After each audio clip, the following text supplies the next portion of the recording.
হঠাৎ করে ধনী হয়ে ওঠা মানুষগুলোর বাড়িতে ভুল করেও যাবেন না। তারা বাড়ির প্রত্যেকটা জিনিসের দাম আপনাকে শোনাতে থাকবে।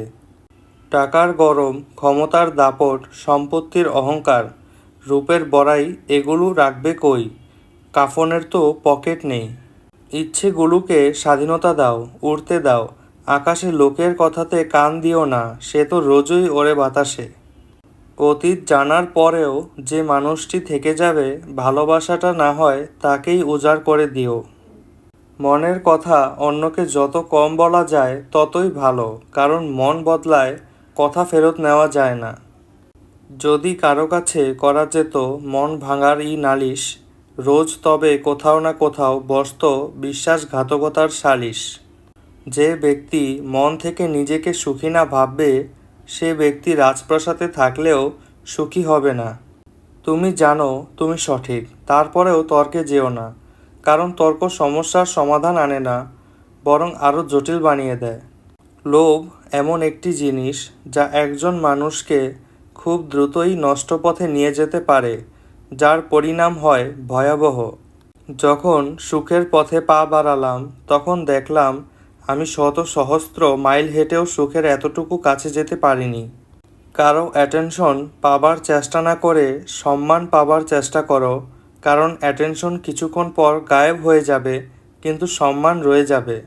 যে মানুষটা তোমাকে সম্মান করবে, শ্রদ্ধা করবে, বিশ্বাস করবে, ভালোবাসবে, সেই মানুষটা তোমার বন্ধুই হোক কিংবা ভালোবাসার মানুষই হোক, তার সঙ্গ কখনোই ছেড়ো না।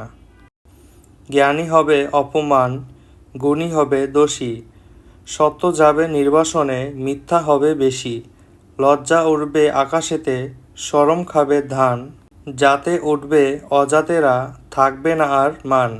জ্ঞানীরা চুপসে যাবে জ্ঞানহীনদের কাছে, কথাগুলো বিদ্বানেরা সত্যি বলে গেছে। নিজের কষ্টের গল্পগুলো যখন নিজের মুখে অন্যকে শোনাই, তখন কষ্ট কমতে থাকে, আর নিজের কষ্টের গল্পগুলো যখন অন্যের মুখে শুনি, তখন কষ্ট বাড়তে থাকে। শত ঝগড়ার পর যে মানুষটি ছেড়ে গিয়ে বারবার তোমার কাছে ফিরে আসে, তোমায় মানায়, তার কাছে তুমি অনেক দামি। যে আমাকে ধরেই নিয়েছে আমি খারাপ, আমি তাদেরকে প্রমাণ দেওয়ারও দরকার কখনোই মনে করিনি যে আমি কেমন মানুষ, কি বলবে কি ভাববে, এই চিন্তা করে তো জীবনের অর্ধেকটা পথ পাড়ি দিয়ে ফেলেছি। যে কয়েকটা দিন, মাস, বছর বেঁচে থাকার জন্য আছি, সেই কয়েকটা দিন নিজের মতো করে না হয় নিঃশ্বাস ফেলি। যারা একবার ছেড়ে চলে যায় এবং আবার পরে ফিরে আসে, বিশ্বাস করো তারা আবার ছেড়ে যাবে, তুমি চাইলেও তাকে আটকায় রাখতে পারবে না।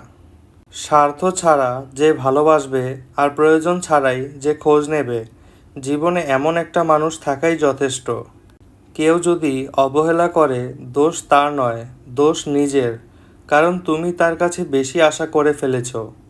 একটা মানুষের খারাপ সময় বেশি দিন থাকে না, খারাপ সময় পেরিয়ে ভালো সময় আসবেই। ওই সময়টাতে কে কী করলো তাই বেশি মনে থাকে। ধৈর্য ধরো, শেষে সব ঠিক হবে। সেই আমার প্রকৃত বন্ধু, আড়াল থেকে যে আমার প্রশংসা করে, সামনাসামনি তো দুশ্মনও দুশ্মনের প্রশংসা করে। যারা সত্যিকারের ভালোবাসার মানুষ হয়, তারা হয় সবচেয়ে আলাদা, যে হবে তোমার শুরু এবং তোমার শেষ। যখন তুমি সেই রকম কাউকে পেয়ে যাবে, তখন তুমি দুনিয়ার আর কিছুই প্রত্যাশা করবে না। 9টি মিস কল দেখে ছেলে তার মাকে রেগে গিয়ে ফোন দিয়ে বলল, তোমাকে বলেছি না অফিসে থাকাকালীন কখনো ফোন করবে না। তার মা মৃদু স্বরে বলল, তুই আজ খাবারের টিফিন বক্সটা ফেলে গিয়েছিস বাবা, তাই তোর অফিসের বাইরে দাঁড়িয়ে অপেক্ষা করছিলাম।